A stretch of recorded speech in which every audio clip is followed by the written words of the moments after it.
listening to On the Couch with Carly. Carly's couch is a safe space to talk. I'm a psychologist, but I'm not your pipe-smoking, tweed-wearing stereotype.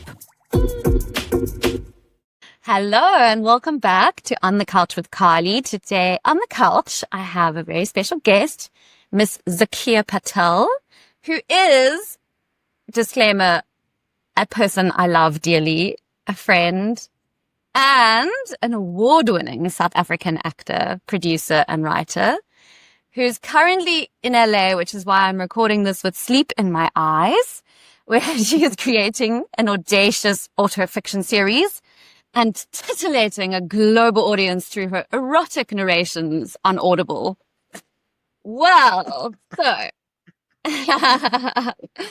Zach, the last time you were on the pod was a freaking lifetime ago, and interestingly, you were very much a maiden then, and we were talking about feminist issues like the body and how we use thinness as a way to be obedient in a patriarchal world. We are going to talk about similar concepts today, but as a mother, you're now a mother. Tell me about becoming a mother. Tell me about what has shifted for you since becoming a mother. Yeah, in a nutshell. In a nutshell, I can read you a poem I wrote. Let me start with that. Okay. I think it might answer many questions. I love that. I went to an event called Pasta and Poetry where you write poetry and you eat pasta. Whatever it is, this is what I wrote, and it is perfect for this podcast. It's called Nice to Meet You. The day you were born, I died. I died and no one knew. I died and no one mourned. I died and everyone rejoiced that you were here and mother and baby are doing well, and so was that champion. Who is so-and-so? Because she's not here anymore. She died when the two of us split me two, and no one noticed, and no one mourned her. I've been living in this new skin and new body for 2 years, unnoticed. My heart is prickly, my skin doesn't fit. I slipped into motherhood and slipped out of myself, and no one noticed. The 36 diamonds in my wedding ring became a garish flare, fireworks, a dire warning of my devaluation. But the baby on my hip stripped me of all my currency, just a sow to produce the next tax-paying workforce. I am starving to be seen. I am begging to be celebrated. I want rituals and rites and ceremonies to mark this death. I want rituals and rites and ceremonies to mark this birth, my birth. To welcome this new person into the community, to bear witness, to magnify life, to focus attention, to acknowledge that I will never, ever be the same again.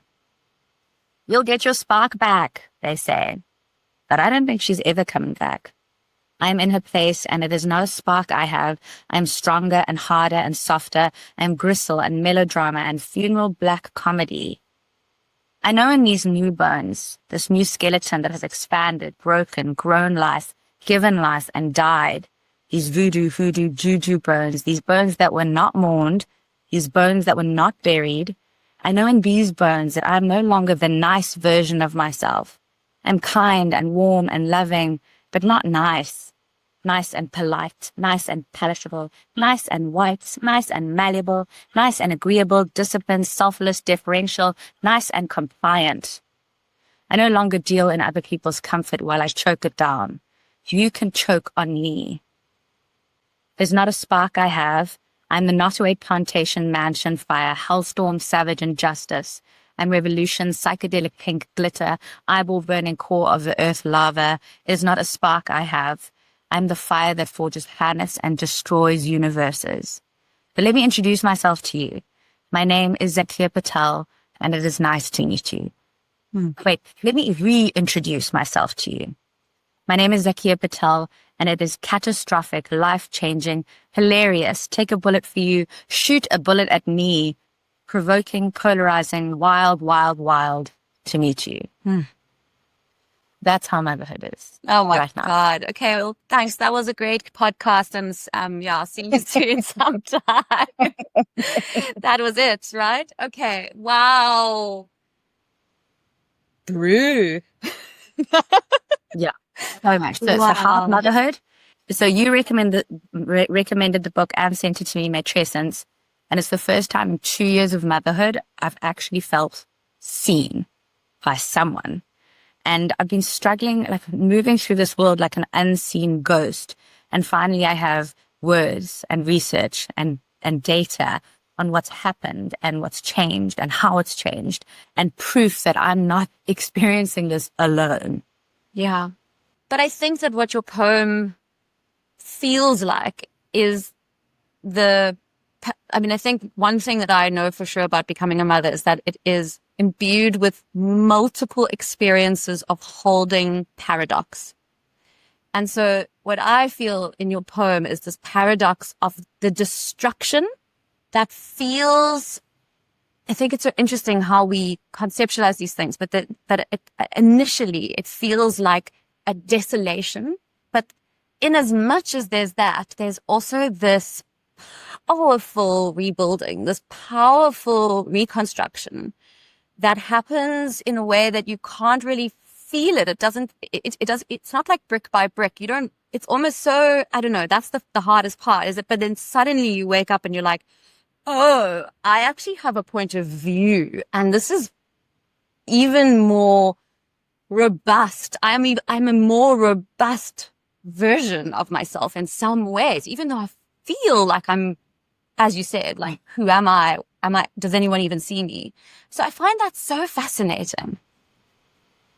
It's literally like I grew a backbone in pregnancy, where I see lots of my sister moves through the world with so much clarity and such a backbone in what she wants and how she puts herself forward in the world. And I've always been I always say, and people don't believe this about me, I'm like, I am such a pushover. If someone wants to walk all over me, I'm like, oh, let me lie down for you. But in pregnancy, not just advocating for the way I wanted the medical community to touch my body, but the way I moved through the world, I became firmer and just started growing. And there was so much about that I was so proud of, because I've always thought, no, if you're not going to model this to your child, like, I don't want to model to Rumi this reedy mother who lies down and takes it. And he most certainly does not have a mother who lies down and takes it.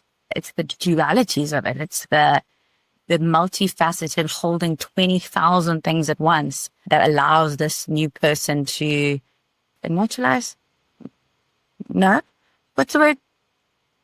Spring like a phoenix.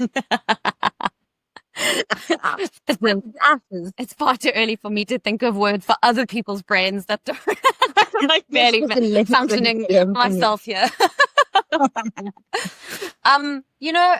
I think that what I loved about Matrescence, which I felt was like said early on that inspired me, was this idea of creativity, that like this rebirth, this feeling of like this metamorphosis, this transformation is a creative process, that you have to be in touch with the creative elements in life. This idea that, as you just said, something springs forth from this place. It is this destruction, this decomposition of our dying selves is actually, it creates fertile ground for something to grow out of, which is such a fucking crazy idea. And I'm like, it's like, gives me goosebumps just thinking about it, because I think at the time, and maybe you can speak to this as well, but like, it's not necessarily comforting to a new mother to be like, don't worry, babes, the self-death is totally going to be fertile ground for your new life. It's devastating. It's devastating to die on some level and to feel that loss, that mourning of that old self. And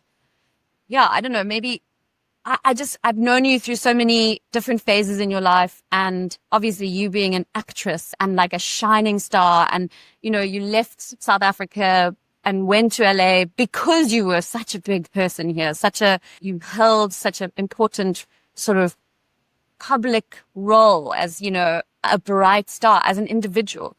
So, and I know who you were in that space, and you embodied something that was completely sure of who you were. And I'm just wondering, like, what did you lose of her? Like, what did it feel like to lose her? What did you reach back for? What did you wish to reach back for and grab of hers what were you like? What did you miss? What were you mourning of her life?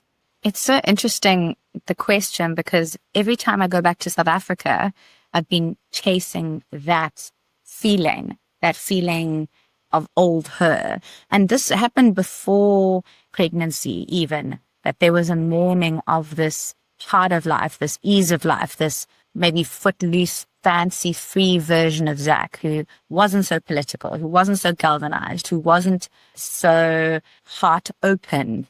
I think one of the things I miss is, I mean, terrible to say, but like that head in the sand feeling. That like, can you go to a party and like blow your brains out and have the best time of your life and not be thinking about your footprint on the earth and wanting to move through the world in a space that is so conscious and wanting to leave that, like, fuck the red pill, give me that, just shove that blue pill down my face. However I need to take that suppository, just give me the blue pill. Let me, and I know what happened. When I had Rooney, my heart cracked wide open and everything felt like the highs were better than anything in the world. The lows were like being an actual hell, and it never closed again. It just never closed. And I keep asking people, I'm like, is this little heart gonna close? Am I gonna, be able to be safe from how strong life feels? So I would love to go back to that in some ways of carefreeness, of less, not always less feeling, because I do believe I am so many more things because of it. But it's hard to live in this open-hearted stage, especially in the world we're currently living in. So, I mean, on that then, what have been some of the ways your heart has opened, and what are some of the ways you've seen, like what are the things you've seen that you can't unsee, that being a mother has sort of brought you into that awareness that is so excruciating? One has to do with the way other people have downplay the experiences of motherhood, especially, so my pregnancies are shit. I'm 7 months pregnant. My first 4 months of this pregnancy, like the last pregnancy, was like actual hell. I was miserable. The first time I thought I had depression, postnatal depression.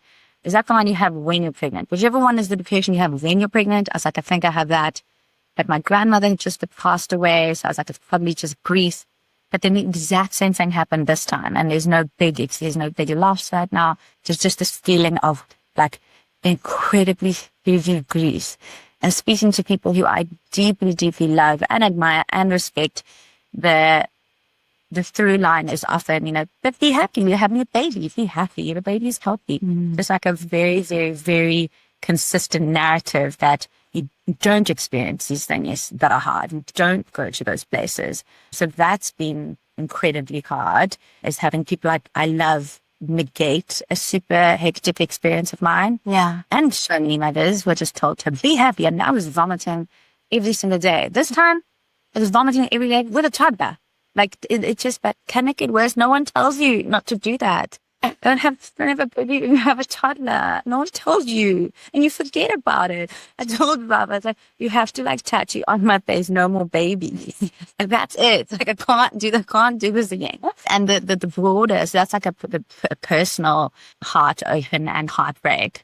But a sort of, I guess, global one was watching a genocide unfold from the time my child was 9 months old, and literally seeing bodies, his color, his size, in ways I've never thought I'd see a body in my life. And I wonder what happens to a heart, that what happens to this whole world from foreseeing that kind of thing.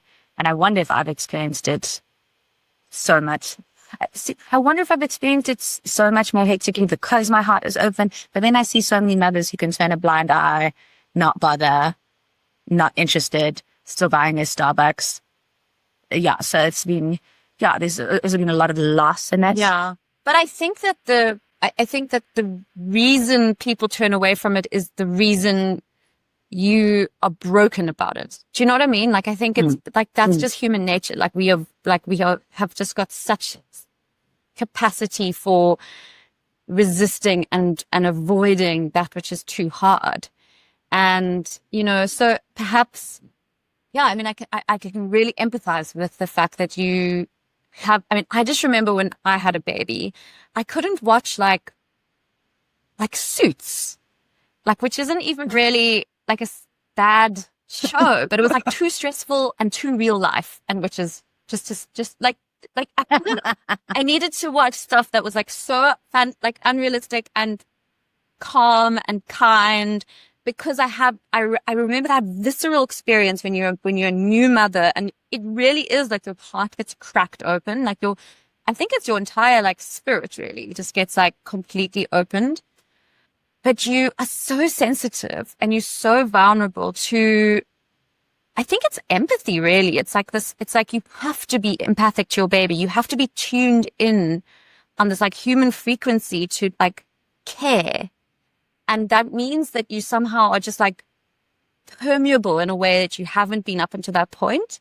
And so like, I can't even imagine what it would be like to be newly postpartum and then seeing dying babies on your phone on a daily basis. Like I can really feel that happening alongside it would become something that would, send you either way. Like either you're going to really feel a lot for it, or you're going to shut down a lot from it because it is impossible. Like I could totally relate to shutting down to it because there were like the head in the sand thing. Like I did head in sand things when I was postpartum, just to like be like, I just can't deal with this. I can't know this. It's too much. And so as much as I really respect your position and think that it is the braver and more politically powerful, and like you decided to instead feel in touch with your agency and go like, what this is wrong. I do also understand that like that same level of distress can cause one to be like, well, that's not my problem. I'm not going there. I'm going to go to Starbucks, you know? That's what I hate about you. No, Carly, just agree with me. What's wrong with you? So funny how often I'll voice note you and I'll be like, la, la, la, la, la. And you're like, well, there's this other side. And I'm like, Carly, why can't you just be on my side? Yeah, I mean, it's not that I understand. No, I completely, I do get it. I have a lot of friends who are postpartum who never ever looked. And I won't send them stuff. I definitely respect the boundary, but I'm also like, just boycott a few things. That's all you gotta do. Don't look, just boycott. So have you become more political since becoming a mother? Yes, terrifyingly so, painfully so. It's so funny. I mean, Rob, my husband, studied politics and economics, and he loves talking about this stuff. But he took a step back because it would hurt his heart too much. And now I'm like, rah, rah on the streets, let's burn it down, let's fucking burn it down. And people, and I definitely don't take the middle line approach. I'm like, call your senators and representatives. I'm like, babe, that's not working. They're not listening. Let's go burn it down. I have some matches and some gasoline. So definitely more political, but also finding ways to do it that we now, in this particular climate and the second pregnancy, and trying to give myself a little bit more grace, is a lot to do with, always looking for where it is. Like, how can you affect the machine money? So what are you going to do? You're going to choose where you put your money. I mean, that's a big, very easy way that I can interact with this kind of thing without depleting myself and exhausting myself too much right now. Not to say that I will not be out there on the picket lines waving my pitchfork and fire stick. But real talk though, in your experience of becoming a mother and this sort of like move from feeling like voiceless and invisible to finding your voice and finding the position that you hold, in your experience, where have you felt the most that you have articulated something, that you've shared your point of view, that you have chosen to voice something, and you've actually seen shifts, or you've had an impact, or like where is this happening? Okay, so I mean, that's a funny question, because where am I having an impact? I've lost a lot of friends. that's been very evident to me. I don't know if I've lost or if I've chosen a certain type of tribe member who can be on this journey with me instead. Some of the departures haven't been graceful. Some of them have just been ghosting. But there was never a point where I didn't, try call people in and be like, please, can I hear your point of view on it? Where has it been successful? I asked my father-in-law to read a few books, and he had a very different perspective to me. And after reading them, he had quite a few conversations. Wine was definitely involved, but some wine was not involved on some occasions. But just being able to chat to someone who's held so many beliefs for so long and to have them say, I didn't know this, and thank you for telling me this. But also, so much respect to him for being, 79 in a few weeks and being able to learn and to choose to learn. So I've had some really incredible experiences like that, where just a one-on-one conversation. Also, people are actually like, you're so brave. And then I'm like, oh, thank you for opening the conversation. Why do you think so? So being able to actually have one-on-one conversations with friends and family, and not being scared, not being scared of being liked, needing to be the nice girl all the time. That's been quite a powerful experience for me. It was moving forward as not palatable, a little bit uncomfortable. Maybe we can't invite her to the kid's birthday party kind of vibe. That hurt my heart to not be invited to a certain party. You know who you are, but but I was like, I understand. Yeah. That's going to come with a pitch. Yeah, but I just want to acknowledge that I think there has been a lot of loss. And, knowing who you were before you became a mother, to lose friends, to lose abundance in any way would be a massive thing for you. And it would only be possible if you felt you were needing to be in alignment with your values to such a degree that there was no other way, right? And so, but I think that kind of certainty and that ability to say, well, this might cost me something that actually really I do value as well. Yeah, I actually really respect that, but I think that it's a hard choice to make.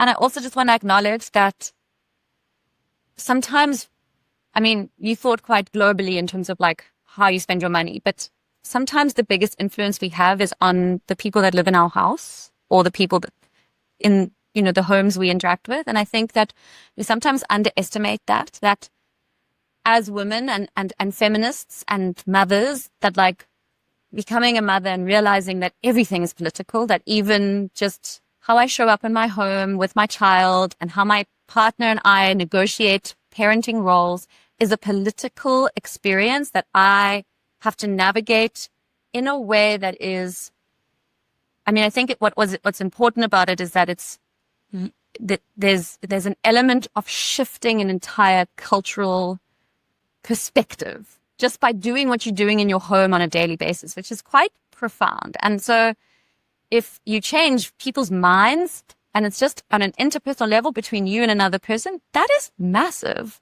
That is massive because there's a knock-on effect. You're raising a son and there's an impact. There's an impact on being an outspoken woman who may just depict, even if all you do is just voice and say, this is what I'm seeing.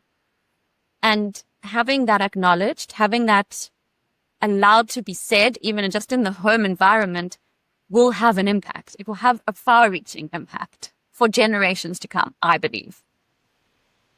Hugely so, and teaching them where the clitoris is. Those things are very important. And how do you do that? He's older. He's older.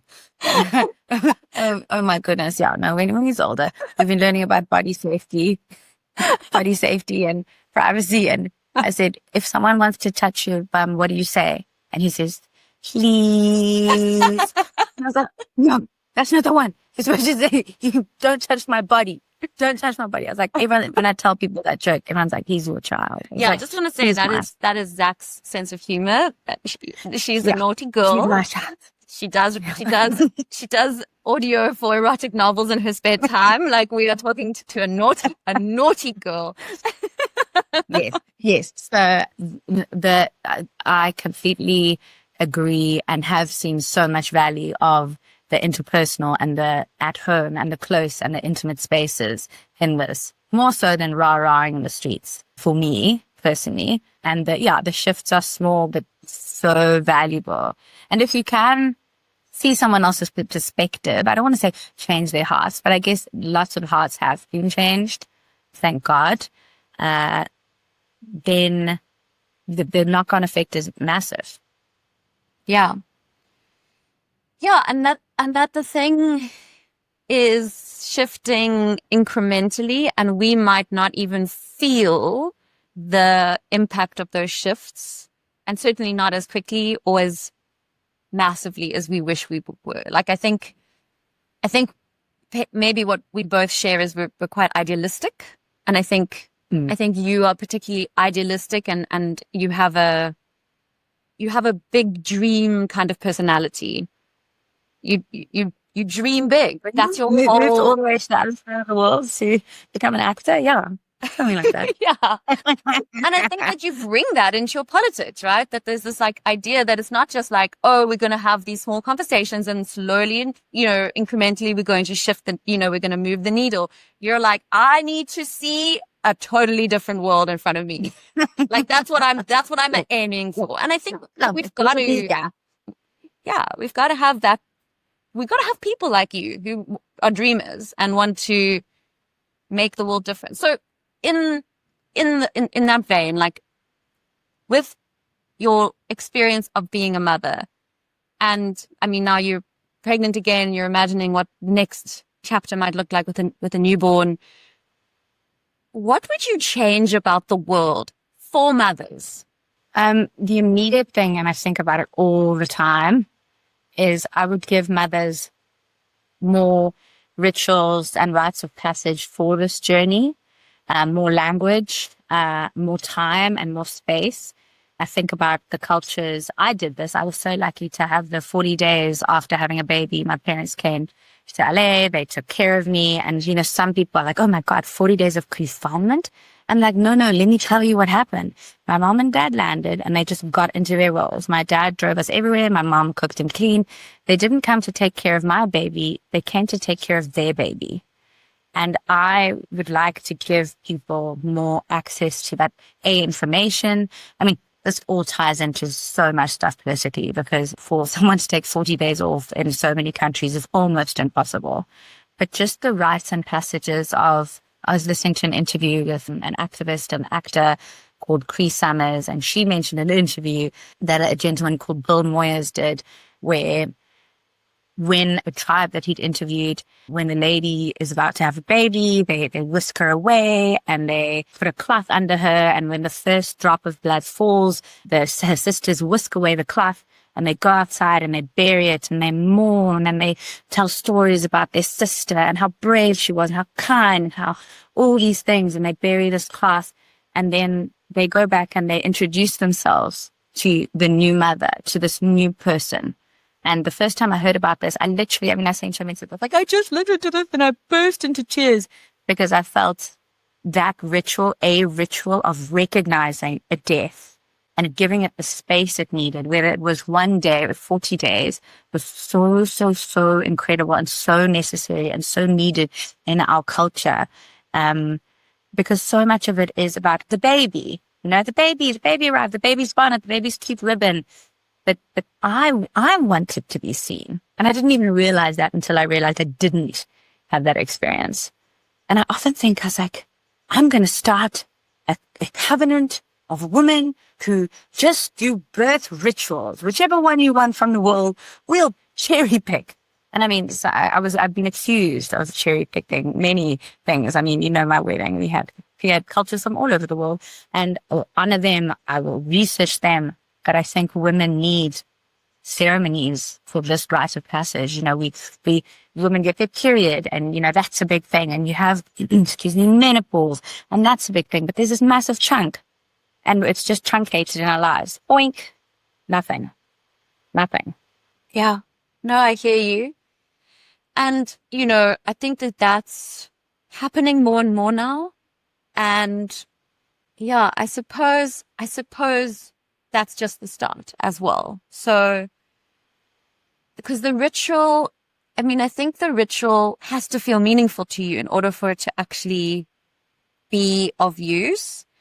And yeah, it's interesting. Like I think about what would have felt meaningful to me when I first had a baby. And yeah, I think what you said at the beginning and what you continue to say now is quite important, is this idea of your experience being noticed at all. Just having,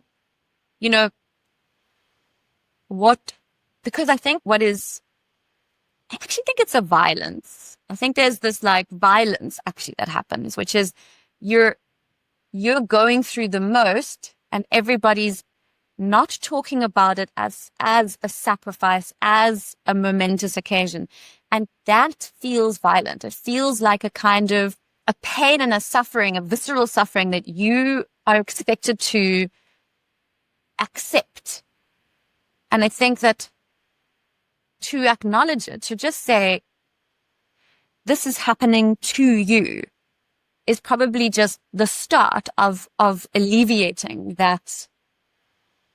Yeah, that sort of, what is it? It's like the cross we have to bear, this like, this thing about being a woman in society that is just like, be invisible, take it on the chin, keep smiling, play your role. Snap back, get that body back, get your whatever value you can back, and just keep going, and we'll just keep taking from you. But don't talk about the pain. Don't talk about the suffering. Don't talk about the loss. Really just move on, please. Can you just move on? Don't you dare show us something so hideous. Yeah. Show us like a real life, real pain, don't you dare. Gosh, oh my goodness. I speak to my mom's generation of women and they don't, fair enough, they probably don't remember any of this, but there was very little grace given to not just the experience, but the physical experience. I know a lot of women suffering with severe incontinence that I know now could have been helped with pelvic floor therapy that every woman should have access to. It shouldn't be something you have to pay for privately. Literally, after you've had 3 babies naturally, you have pelvic floor collapse. There are so many different things that can happen to your body. And, you were just sent home with a baby, never told. After a cesarean, I don't know about you. And if you break your leg, you go for x-rays beforehand, you have therapy, physical therapy, you see a biokineticist, you do all the stuff. When you go home with a cesarean, they're like, enjoy your baby and take off your plaster in 7 days. And that's it. You've had major abdominal surgery. You don't have time to rest. And you have been given not even a pamphlet on how to rehabilitate your core. No, nothing. Yeah. And I remember you actually coined that phrase that you called it like the battleground of, what was your phrase that you coined? The battleground of motherhood or something like that? Because we were talking. I coined a phrase. Yeah. I feel like you coined a phrase. But I just remember like talking to you about how like bruised and battered one is after having a baby. Like, the drip that goes into your arm so that you can be sedated and like get fluids because you're in major surgery, then you have like a bruise on your arm for like weeks after that. And like this major surgery where your insides have been cut open and you're bleeding for like weeks afterwards, like really some nasty stuff. And like all of that is so visceral and you're so alone in it. And you look at your body and I think if you're not acknowledging that, the sight of this experience and the pain of it and the bruising of it, it's like, that's why I see the violence. It's like being a woman who's walking through the world with a black eye and no one's going like, what happened? Why do you have a black eye? Why is it normal that you walk around with a black eye, literally being erased. It's so funny you mentioned the bruises from the drip. Today I was looking for something and I was going through pictures of Rumi when he was just born.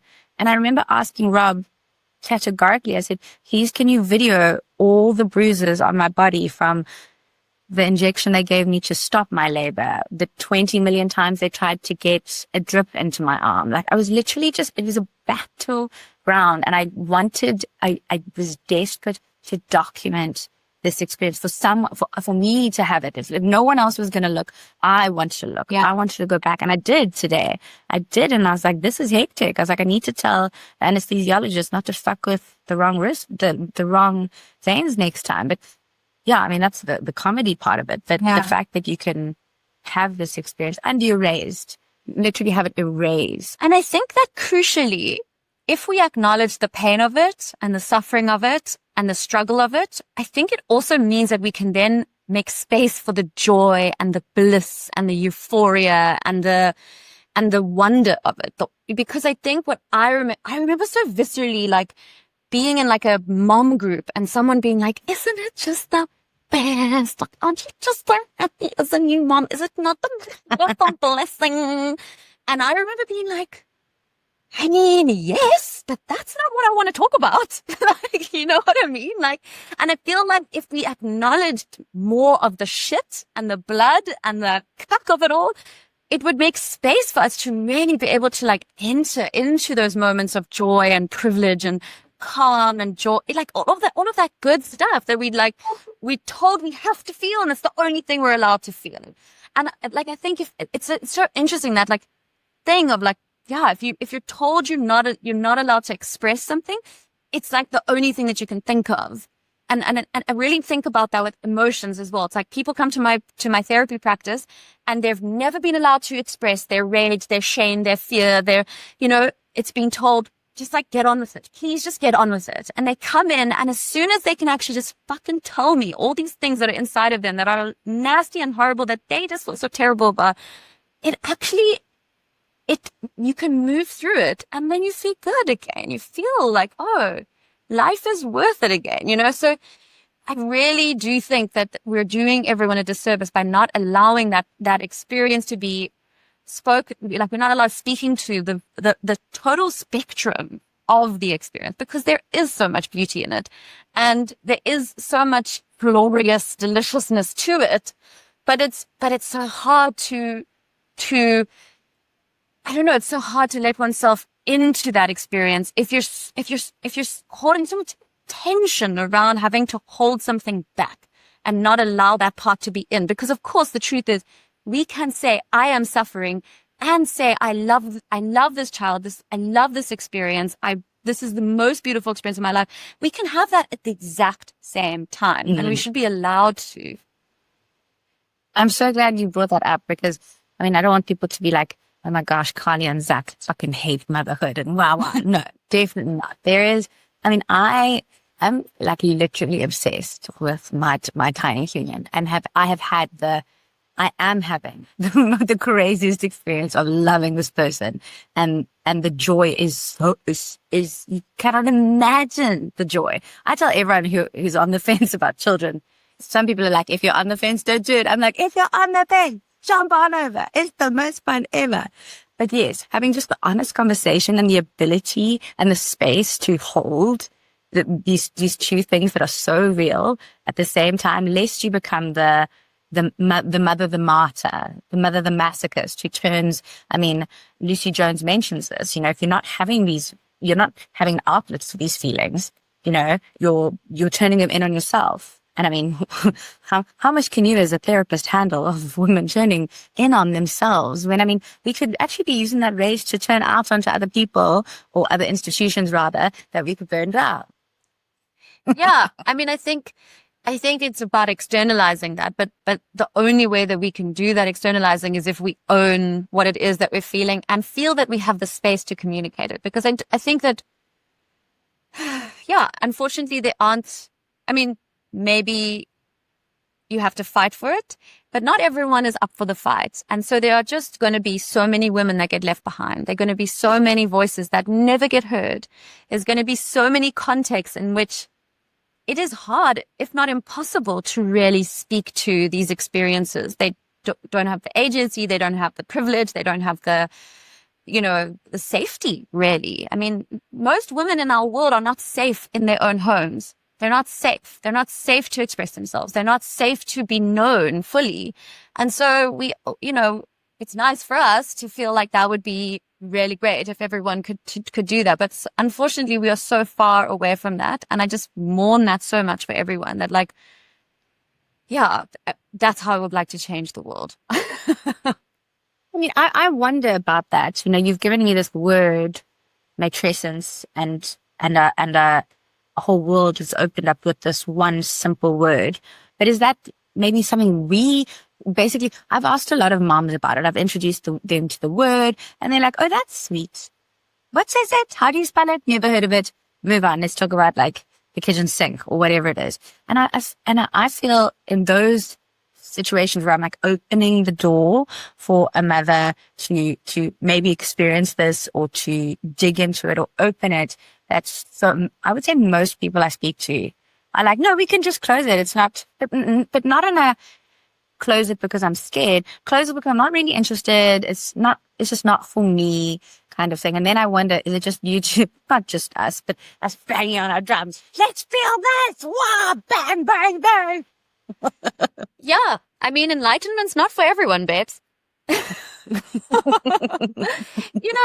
like, why have so many women voted for Trump? Let's not go there. We're not going to have a discussion about American politics, but I'm just saying, like, there is a choice that people make that we personally cannot understand.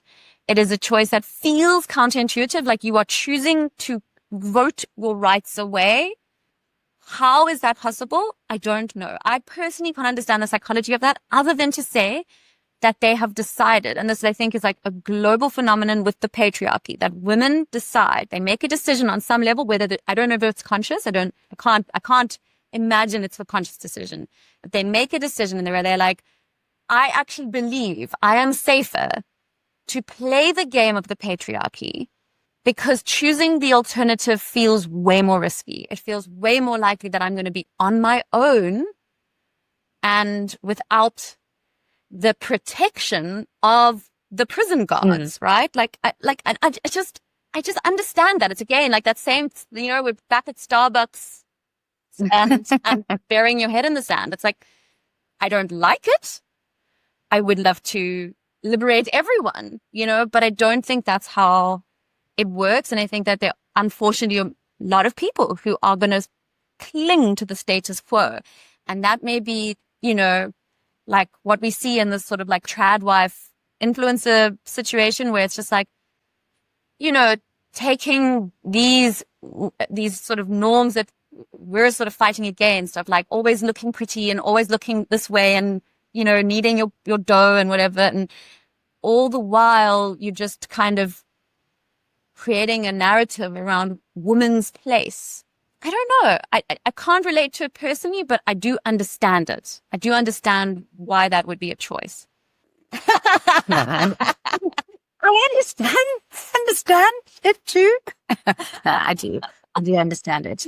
It does make me wonder with how many people are making that choice. Just in the spaces that I move in, is how long does it take before we, this female energy and collective and power, can collectively rise up to change the status quo for ourselves, just in terms of the social contract of motherhood, how intense it is, the economic pressures of motherhood, how, like we're beating our drums, but we need more people to be doing this in order for there to be sustainable change in the world. And I want to see that world, obviously, idealist.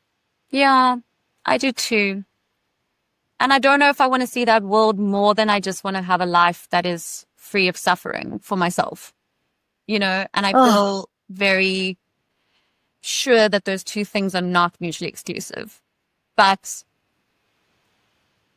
it is when I get into these moments and I try to work out like, okay, but what do I actually have agency over? Like and I think, okay, I can't change the world. I can know myself.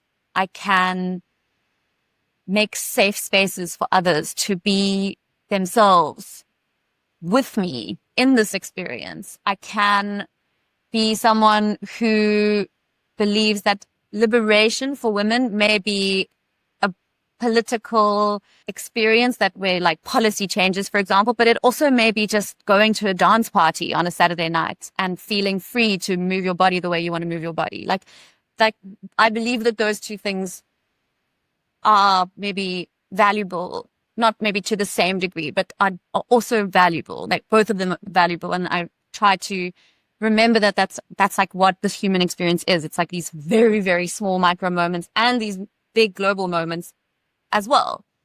So yeah, I don't know. I have hope, but it is a hard slog. That's what you're doing. You're literally changing the world with your podcast. No, you are.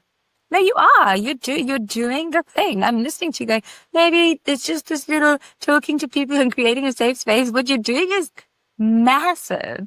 It's massive. Just to send out a podcast like a few weeks ago, I told you, Ruby's like, hey, Carly, play Carly. I said, what is Carly? And I was like, oh, we've been listening to Carly in the car. Just listening to your podcast have given me so much and I have passed that on to Rob. I've passed so much of the language, the information. But you are changing the world. You're changing the world. We're changing the world. Babe. Thank you, my babe. Well, I love Zach 2.0. I love Zach, the OG Zach as well. And I love this version too. And I think that motherhood has done a number on you, but thank God for it, right? Like, thank God it fucked you up so good and proper that you turned into this version of yourself, you know? So I think, yeah, I hope that from what we're speaking about, everybody can hear that there's a lot to gain, there's a lot to lose and a lot to gain, and that's maybe the nature of things. Thank you so much for coming on today. Tonight. Tonight, this morning, last night, who knows what is time even. Yeah, keep shining and good luck for the rest of your pregnancy. And maybe we'll do another episode where we can talk about second pregnancies and how that's a wild ride. And maybe we'll do a podcast once you have a baby. We'll talk about what it's like to be a mom of two. Oh, wow. I'm so excited. I mean, I'm excited for the tiny human part. Like this part. Oh, God. No. So I can't even, my breasts are huge. I can't even shit. I'm just it's huge. Everything's huge. That bump. Gosh. Oh. Boulder, a watermelon. Okay. I love you. I love you too. Thank you. Thank you so much for listening to On the Couch with Carly. If something in this episode resonated with you or made you feel less alone, that means the world to me. You can find us on Apple Podcasts, Spotify, and now in video format on YouTube. For exclusive content and resources, visit our website at onthecouchwithcarly.com. If you enjoyed today's conversation, please consider leaving a rating or review. It really does help others discover our safe space for authentic conversation. Until next time, please take good care of yourself. I can't wait to be back on the couch with you again.